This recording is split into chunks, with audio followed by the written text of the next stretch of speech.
Greetings, this is William Reed, and I'm going to do an interview this evening about my career and interest in Shodo or brush calligraphy.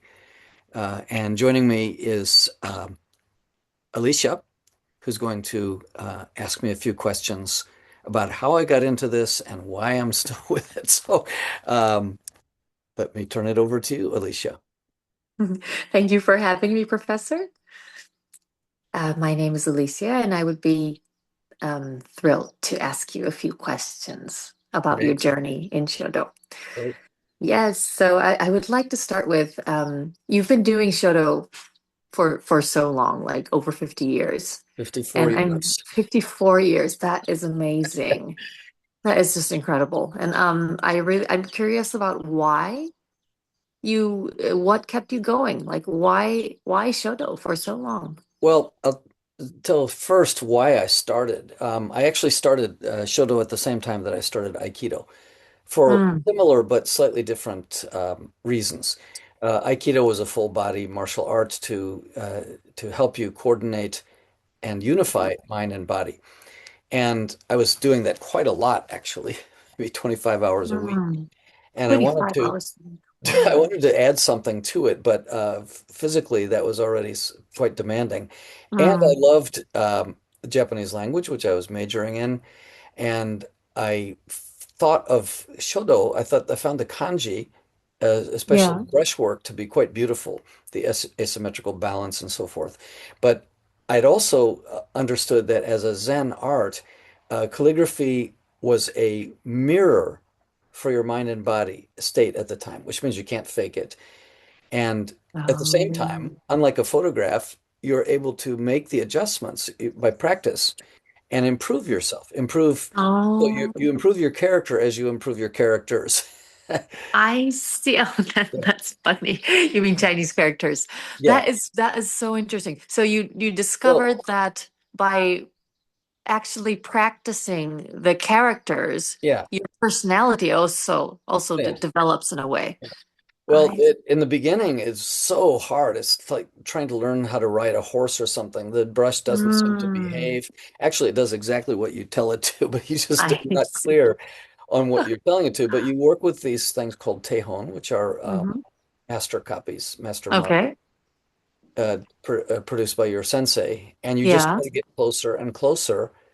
And there are various ways of measuring your progress. There are ranks. For example, you start out getting fifth Q, fourth Q, then you on up to what would be the equivalent of Shodan or first degree black belt, although we don't I wear see. belt. Hmm. And then that goes over time. And so currently I'm a 10th Dan, actually. It's the highest rank uh, I in see. calligraphy. And the other So, thing that you can yes. measure your progress is through regular exhibitions where you take the best of your possible work and submit it, and then it's framed or placed on a scroll and published in a book. And we do this 3, 4 times a year. So that's another way to measure your progress. So you get sort of like a feedback when Yeah, you submit your okay, I yeah. see. And Wow. I guess the next step beyond that is that you gather students uh, Hmm. who that you can do the same thing. In the beginning, I had no confidence to make my own tejon, but now I do. Mm. Oh, And okay. So you also produce yeah, tehons for well, your students. I copy my sensei's Mm, tejon, and mm, then I use my tejon, or they use my tejon. So I'm confident mm. that I can make a good enough copy. I see. Just a side question. You Hmm. say tejon, Yeah, and it's something that you just mentioned you copied from your teacher, and yeah. obviously your teacher also is copying from something, maybe. Is it Well, at like, some point in their career, but mm, the calligraphy masters reach the point where they don't really need to have a tejon. It's all mm, internalized. I see. So there is some aspect which is like which becomes the tejon, but you also have your own character to the kanjis. Is it like it Well, becomes your own personal piece, yeah, art piece, or is it? everybody makes a big mistake at that point because they think, well, Mm. I want to do my own style, right? Yeah, yeah, But that's what I want to know. no, you can't be. you can't start out being Picasso. Ah, okay. So you need to make, and Picasso himself was a very good at representational drawing. So you need to make Oh. a very good copy, which means you're paying attention to stroke quality and Hmm. the stroke shapes and beginnings and endings, and you're mastering all the technical side of that. And then you breathe life into it. And then ultimately you can learn to work without a tejon, which means basically you're going to look in the classics. There are these Shodo dictionaries where you Mm. then assemble and then try to compose your own piece. But even then, you're Yes. working with your teacher, and then I'll do something, and then my teacher will maybe make a few adjustments, and then I'll Mm. keep trying until we get one that passes muster. Mm. That is that is very, I was gonna say, very interesting that with all this time and effort you put in, you still work with your teacher. Oh, of course, And you yeah. never graduate, and Mm. the time that I spend the most intensive practice is in getting ready for exhibition works. I see. Sometimes it'll be 6, 7, 8 hours in a day. Oh my goodness. And Wow. for larger pieces, that's physically quite demanding as well. Yeah. And but mainly it's this mental aspect. And think of the lines in calligraphy like the lines on a seismograph. So if your Hmm. mind is calm, it's very smooth. Yeah, If you yeah. start to lose concentration, there'll be breaks in the line. Okay. So there's no hiding. No, there's no way to fake it. And you I just have to take see. yourself in hand and put your absolute 100% concentration of mind and Wow. body in what you do. And at the same time, you don't want to be repetitive. It has to be completely fresh each time. So it's a test for living in the moment. Mm. Wow, interesting. So And you've been, yeah, I'm sorry. one other thing that Yes. interests me about calligraphy is that, and I heard this from a rather well-known art critic, and he said that uh, in literature, you read the work and then you learn to see the characters and the stories in your mind eye. So you start by Mm. reading and then you learn to see. And that's why if you've read the book first, you're not going to like the movie because it will not, you will not have Mm. the same image Yeah, as the yeah. director shows. And then with painting, you Yes. start by seeing, and then you learn to read into what was happening in the artist's life. Why is the Mm. painting composed this way? So you learn to read the painting after you see it. But calligraphy Mm. is both at the same time because Yeah, it's true. visual art and it's literature. It's painting Wow. and it's literature, and that's really unique. There's nothing else like that. And Yeah, if you that's add the element that you can also read it aloud, you can recite it, and you can mm. translate it. It's got all these dimensions, which I find endlessly fascinating, and haven't Mm. gotten bored with it all these half century. This. Yeah, yeah. I've never put it that way that you can actually read it and it becomes art, but it happens at the same time. Mm, And you can also read into how the mm. artist was Yeah. doing when he or she were writing it down. Yeah, that is quite fascinating. Mm. So you've been teaching at a Well, wait, just one university. more thing. Yeah. The closest other art form I think is maybe Mm, music, like violin, because mm, you're drawing a line that's highly sensitive to your mental and physical state and your breathing, mm-hmm, and you execute strokes with the bow on the violin, and it produces a steady line or a story line, which is like mm, the line of calligraphy. It's just that, um, well, it's in the end with calligraphy, you have the finished piece, yeah. unless you made a video. But with the music, you have the recording, but it's linear in time. Mm, I see. Yeah. And you started to say, Yeah, yeah. It was I've heard you've been teaching at a university for over 12 years by yeah. now. Hmm. Yeah, so my question is, I heard you have students from various countries. So 47 is different countries. yeah, Quite amazing. that's very colorful. I've met Yeah. people from all over the world and that I Mm. never otherwise would have had a chance to meet. Wow. And the only thing is that most of them are like 18 or 19. Yeah. Well, so some are from Europe or some are from the States and obviously some are from China or from Japan. And I think there's a difference or like so some can read or they already are familiar with kanji, Chinese characters. And is there any benefit for those people who can Well, actually yeah, read it? no, well, there's no advantage, and I'll get into that a little bit later. Mm, There's no particular advantage in being able to read. In fact, there's a disadvantage because you need, it's like being familiar with it. So, oh, yeah, I've seen that before is not the same as being able to play it. mm, Like you might know a piece of music, but doesn't mean that you can play it. I And, see. and Mm, so I think there are three main benefits that I've seen in teaching over these 12 or so years. mm, twice twice 2 semesters a year, so like 22, 24 times I've taught this and learned wow. a lot from seeing how students benefit. And one of the Mm, first benefits is actually not even related to the painting of the characters, but the mnemonics. Now, there's a man named James Heisig. He's now in his 80s. I interviewed him back in the 1980s, mm, mm, and he came to Japan as a scholar at Nanzan University, I believe. And he wanted to study religion and philosophy. So they mhm, said, well, you need to learn how to speak the language. So just don't bother to learn how to read it because it's too hard and you're only going to be here for a year or so.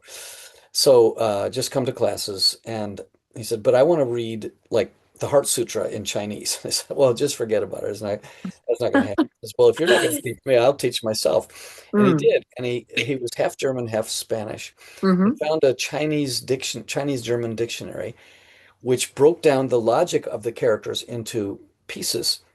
mm, And he realized there was a very logical system behind it. And so he created English keywords for all of these. It's now known as the Heisig method. It's world famous. And he taught himself how to read 2,000 characters in just 1 month. Read and write. So they could give him the really? keyword and he could write it. Or they would write the character and he could give the keyword, which is quite amazing. He didn't know how to pronounce it. You learn how you can't speak the language in 1 month. Mm, mm, But he did this remarkable thing, and the Japanese language teachers, he told me, didn't like this. They said, "You have a photographic memory, and don't tell other people about it because you're going to just confuse them." I said, "Well, it's too late. I've already made flashcards for everybody." Yeah. Well, eventually, it got published by Japan Publications, well, Tuttle Press, and then Japan Publications, and now they're apps, and it's the de facto standard for kanji mnemonics. But what I've added to this Interesting. is the visual side. So I have my students select 30 kanji from the elementary school level, so they're not too complicated. Mm-hmm, And mm-hmm, I have them diagram the character, and using the keywords, they make a sentence and they make an illustration. Now, the students these days are quite brilliant at illustrating. I think it's the effect of mm. watching lots of anime I and manga. see. But let me share my screen and I'll show you a couple of examples. Yeah. Oh, Uh, of what the students. of what one German student did. Yeah. It's quite remarkable. Can you see this? Yes. Yeah. So what you Ah, see here is the character Chu, like Lord, yes. Loyal. which means the Yes. middle of the heart. And so Mm-hmm. they have to use all of the keywords to make a sentence that helps them remember. Now, up to that Mm, is the Heisig method. But I have added this illustration aspect, and I love this particular illustration. In the middle of a dog is a heart with all his love and loyalty to his owner. And so you see this mm. line thread connecting, Yeah. and the dog's got his tongue out, and it's really, really, really clever. Yes. So And this yeah. drawing, the student Oh drew yeah, this. oh yeah, totally. Yeah. Wow. They're so good at this. I'm always impressed. Ah. And then her name was Laura, and here's another one that she did. Let me see. Yeah, so omu, Mm-hmm. idea. Mm-hmm. It's a heart and then Mm. minister. So the minister, as in a government minister, barely uses the heart to bring up an idea. Ah, So oh, there's the heart wow. is not being engaged. And this wonderful illustration. Oh, so this little line means the heart, there's no engagement with the Yeah. heart. Yeah. There's just an I idea, just empty words. see. But it's 3D and oh, it's just Yeah, it yeah, is. It is. Yeah. I've kept so many of these notebooks and or some of the Mm-hmm. students become quite proud of them. They want to take it home, so then I scan it, and so I've got lots of these. Mm-hmm. But this is just an example. Mm. And then another benefit that students gain, and this applies to handwriting, not just brush writing, but even more so to brush writing. But the difference between what happens in the brain. Well, let me share another image here. You see on the left and then on the right. Yeah. On the left, this is the neural network inside the brain, Mm. is totally lit up when you are in the process of handwriting. Mm. And on the right, you see the it all grows dark when you start typing. Oh, is this the actual Well, it's a state graphic. of the It's a brain? graphic, I but mean, yeah, yeah, but but it's it's the actually side by what happens. side. Yeah, It's it's actually actually what what happens. happens. There's a Wow. there's a neuroscientist at Trondheim University named Audrey van der Meer, Mm-hmm. and she's been studying this for 20 years. And they record 256 sensors on the scalp and record brain activity as words are flashed and either handwritten or typed. Mm. And this was what she came up with. And so the regions responsible for memory, you think about it, so memory, sensory integration, and coding of Mm. new information, all firing together in this coordinated pattern that spans Yeah. across the entire cortex. And this almost collapses completely when you start to just type.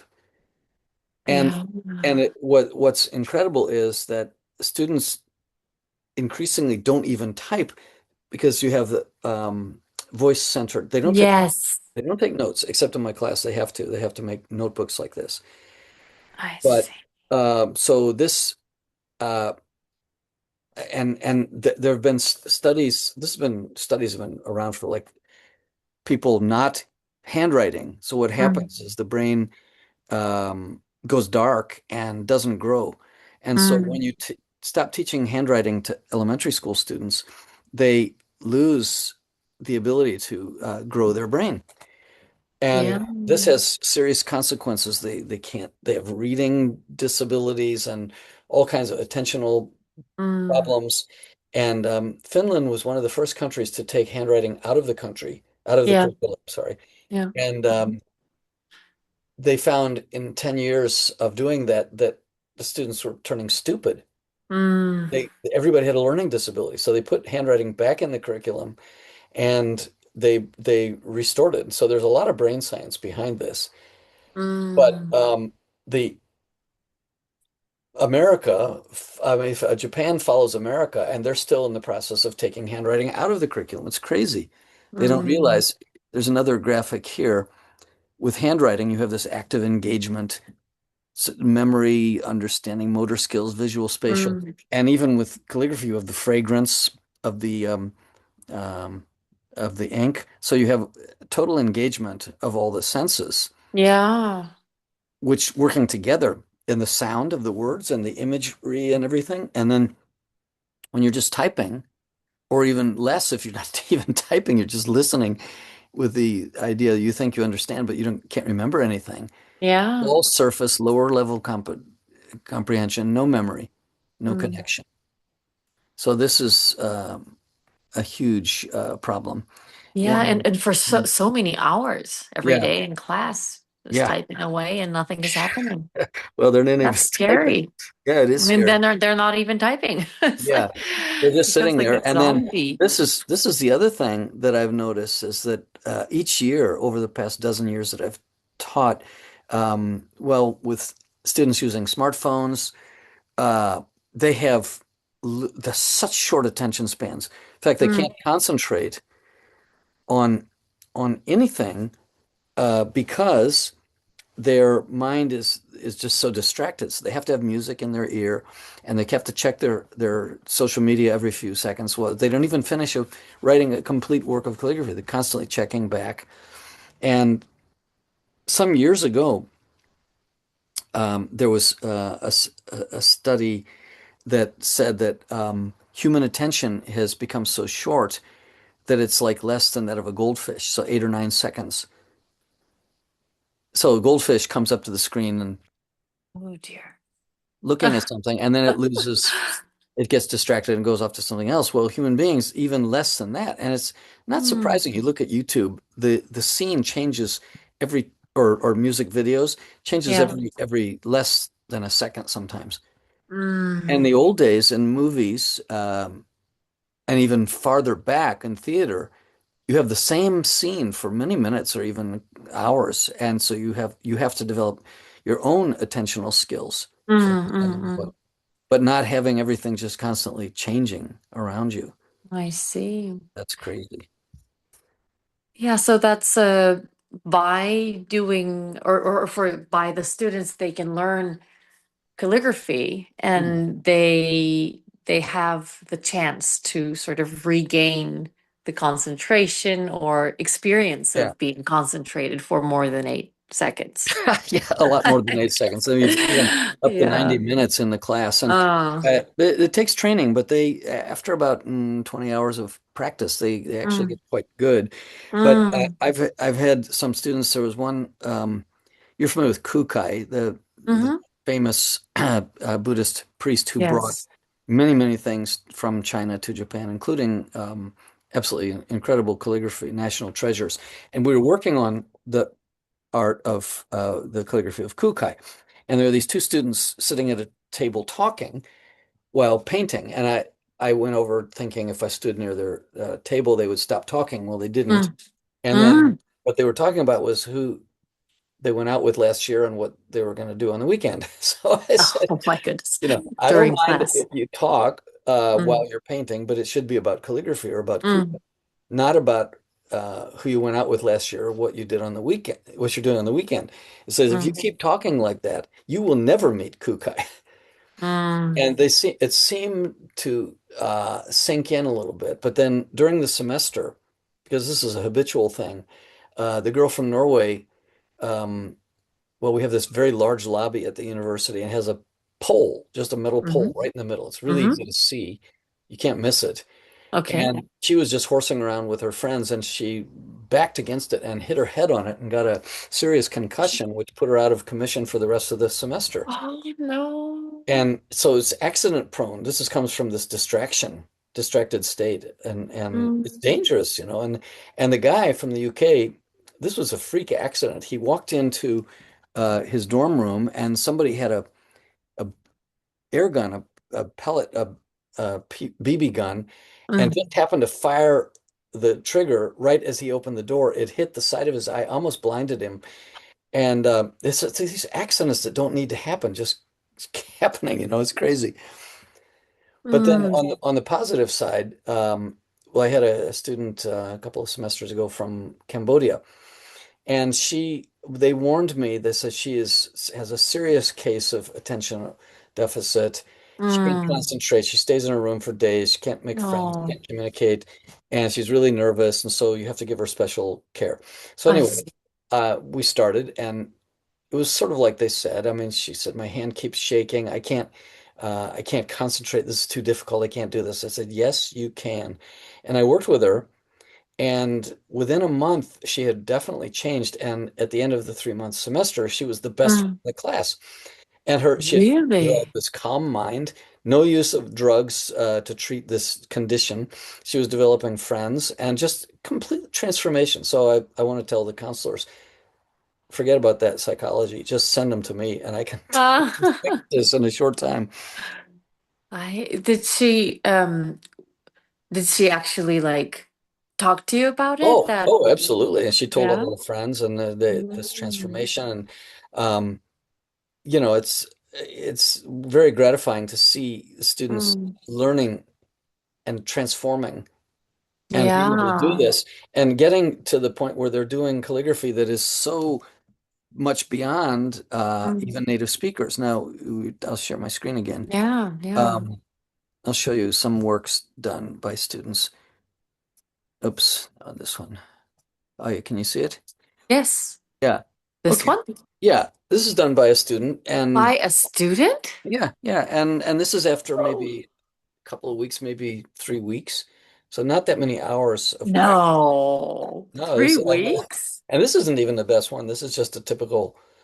Well, it's a one of the better ones, but it's a sample of what can be done. Of course, I Uh, teach them how to use the brush, and I teach them how to breathe, and I teach them tips for mastery. But with the concentration, this is really difficult to do, you know. that's unbelievable. I And mean, here's another one. really? Yeah. You know, it's like, what? You know, Wow. how students can actually do this. And then, so there's three Tejon. We have the 8 character poem from the 1,000 character classic, and then the Iroha poem, Mm. and then the fine lined calligraphy, you Oh know. my Just, goodness. Wow. and these are still works in progress. They will even get better by the end of the semester, which is quite amazing. So this is only practice during the class, like in No, the no, classroom they I tell them they have to practice. practice, they should practice outside, and those who do practice Mm-mm-mm. outside. I see, Uh, but still, wow. well, the classes, the semester has about 30 hours, and some of that is lecture and some of Mm. it's mnemonics, so they don't really Mm. get 20 hours of practice in class. But if they practice a couple hours in the week outside of class, they can do it. So that's the ones you just showed us. Hmm. That's after They about a month. weren't, yeah, but they weren't like only Japanese or Chinese students, right? No, They no, were. no, no. And in fact, you had asked a few minutes ago Yes, yes, if exactly. their literacy is not a head start at all. In fact, it's a disadvantage. I've noticed that Mm. because especially Chinese students will say, "Oh, I know that one," and they do. They can write it, but it doesn't look anything like the Tejon because they're not even looking at it. Yeah, true. I mean, they have it or they already have it in their head, Yeah. which is not always the best Well, it's not outcome. even the Yeah, they class. just yeah. You're not supposed to write it. You're supposed to duplicate the Tejon. Mm. And then they look Mm. at the person next to them from Belgium or from Cambodia who had no experience with kanji and they only got to Japan a few weeks ago. And they're Mm. doing this amazing thing, and that really turns them around. And Japanese Yeah. students also, they they may have experienced a little bit of shuji, in Hmm. elementary school, although even that is being taken out of the Yeah. curriculum. But they learn that if you, well, I tell them they should spend 80% of the time looking at the master copy and 20% of Hmm. the time just looking at what they're painting. Hmm. And you can see where their eye shifts back and forth. And then the ones who progress the most are looking much more at the Tejon. Mm. How does the stroke begin? What is to the right of it? What's to the left of it? What Mm. is the alignment? What does the internal space look like? That internal space is so important.